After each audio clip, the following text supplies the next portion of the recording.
Head sõbrad, tere tulemast Tartumaale Elvasse ja nüüd kohe asja kallale mind ootab ees 400-meetrine liuglemine üle Verevi järve, aga et seda naudingut saada, seda kiirust tunnetada, mis pidavat olema lausa 60 km tunnis, pean me kõigepealt ronima 12 meetri kõrgusele.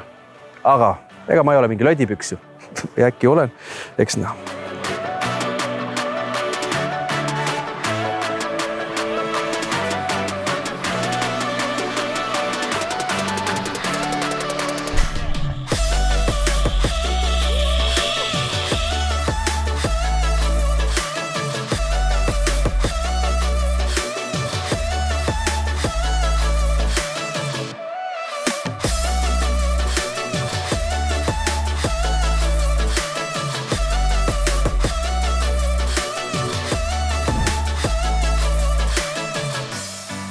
See laskumine, selles mõttes, et see ikka võttis mul seest täitsa kõhedaks, aga siia kanti ainult selle laskumise pärast ei pea tulema. Siin on ju tegelikult uudistamist veel küll. Absoluutselt, Elva on ju suur ja lai, et kõik, mis jääb Tartu linna ja Võrtsjärve vahele, et see ongi ju Elva. See, kus me praegu oleme, see on fantastiliselt ilus. Ja see on meie Arbi järv, mis on siis osaks tegelikult kogu meie Elva linnasüdame kontseptsioonist, et siin on siis selline ilus, mõnus rannapromenaad ja ilus keskväljak, et see on ka siin päris värske asi ja inimesed väga-väga naudivad siin aja veetmist. See keskväljak jäi mul kohe silma, nii kui me siia autoga jõudsime, väga maitsekas. Ka samamoodi need majad, mis seal ääres kõik silm puhkab, et näiteks selliseid orantsikaid päevitustoole, need on vist püsti jälle päevitustoolid. Need on jah sellised huvitavad pingid, et siin leiab igaüks, kes tahab pikutada, kes tahab natukene lihtsalt korraks jalga puhata. Aga kus peaks veel kindlasti ära käima? Et raudteejaamas kuskil on ka ju mõistlik? Ja, muidugi on mõistlik alustada siis meie ajaloolisest jaamahoonest, raudteejaamahoonest, kus siis tegelikult saabuvad ka kõik rongid ja bussid, et ei maksa üldse ainult autoga Elvasse saabuda, et meil on väga hea rongiliiklus, bussiliiklus siin kõikide suurlinnade vahel ja seal siis jaamahoones kohe asub ka meie turismi- ja infokeskus, et sealt saab kohe head soovitused ja info kätte, kuhu siis Elva vallas minna ja ühtlasi ka siis tutvust teha meie kohaliku toodanguga. Tõepoolest, märksõnaks sõbrad on toode, elvakad on eeskujuks meile kõikidele siin pisikes Eestis. Te olete hakkama saanud kihvti asjaga, mil nimeks Elvar. Just nii. Mis asi see nüüd on? See ongi Elvar.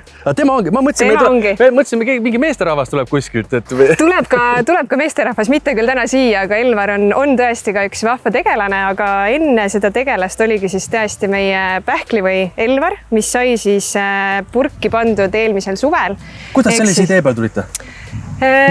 Miks? Vastus on tegelikult lihtne. Räägis, mina mekin seni, kui sina räägi. Tegelikult vastus on lihtne, et meil sai lihtsalt natukene kopp ette sellest, et kinkida kogu aeg selliseid logodega tasse, kruuse, käterätikuid, veepudeleid, mida iganes. Te olite loovad? Me olime loovad ja meil on siin endal selline vahva kohalik tootja nagu Nati, kes siis oli täpselt sama mõttega, et tahaks midagi teha sükest täitsa Elva oma asja ja nii me siis jõuda ühendasimegi ja panime Elva maitse purki ja sündiski Elvar. Ja maitse on väga hea. Et Elvarisse sai siis sisse pandud ikkagi Elvast inspireeritud maitsed, et tegemist on siis India pähklivõiga, aga siia annab siis sellist mõnusat magusat nüanssi juurde mustsõstrat, mis tegelikult läheb väga hästi sellesama linnasüdamega kokku, mille kontseptsiooni nimi tegelikult ongi sõstrapõõsaste vahel. Ja siis lisaks on ka jõhvikaid, ehk siis me oleme ikkagi selline mõnus loodus ja metsalinn, et siis ikkagi selline metsamari ka siia sisse pandud ja siis siuke väike nüanss on siis ka valge šokolaadi näol siin olemas, nii et väga-väga hea asi. Aga kus ma Elvari leian, kui ma tulen siia Elvasse? Elvarit saabki ainult osta ja maitsta siis siin samas Elvas, ehk siis seda kuskil mujal müügil ei ole kui ainult meie enda elav Elva keskuses, ehk siis meie turismi- ja külastuskeskuses, nii et tulge Elvasse ja tulge maitske ka meie Elvar ära.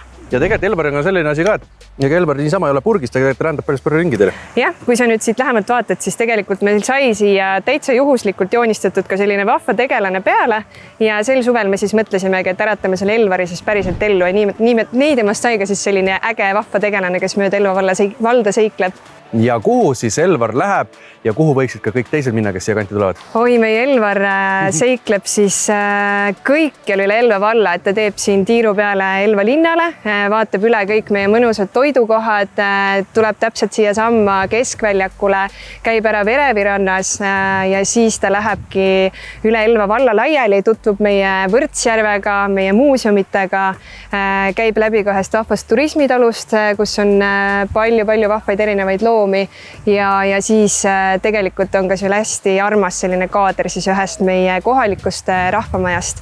Ehk siis avastamist on palju ja tõesti, et lisaks siis kõikidele nendele paikadele, mida tasuks külastada, on ka Elvas hästi-hästi palju põnevaid sündmusi, et suuremaid festivale, liikumisfestival, noortele ilmselt tuntud hip-hop festival, aga ka selliseid mõnusaid väikseid sündmusi, selliseid suveõhtu kontserte ja mõnusaid olemisi.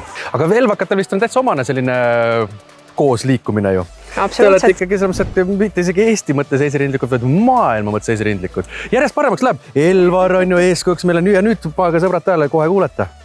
Jah, Elva on ka olnud siis Euroopa parim spordilinn aastal 2021. Et seda tiitlit me ei kandnud ainult aastal 2021, vaid tegelikult elvakad on väga sellised aktiivsed ja sportlikud ja spordivaim elab meil ikka korralikult sees. Elvas vist on ikka väga hea elada ju. Ma praegu kuulan sind ja vaatan ringi siin kõik, et siin ka need lapsed mängivad, seal on üks pereke teeb pikniku, et lust ja lillepidu, ütleks vist on ju. Jah, ma usun küll, et siit leiab igaüks midagi, et kes ikkagi soovib natukene sellist mõnusat linnakeskkonda, siis see Elva linn ongi täpselt selline linn keset metsa, et saab ikkagi seda linnameeleolu, aga ka sellist mõnusat loodust ja tegelikult meie Elva vald on ikkagi väga-väga mõnus selline looduslähedane paik, kus elada. Ja kuna sina kostitasid mind Elvariga, siis kostitan mina sind Rõngupagari topsikommidega. Ma usun ja loodan, et nad on sama maitsvad kui Elvar. Absoluutselt, väga tuttavad meile, sest et Rõngupagari ju täitsa Elva. Kohalik asi. Taaskord, jällegi Elva. Sõbrad, jätke meelde siis suvisel ajal, kui tulete, Elva ootab teid ja taaskord, kui tulete, jääge siia kanti ka võib-olla ööseks, sest et ühe päevaga ei jõua kõik neid kohti läbi käia.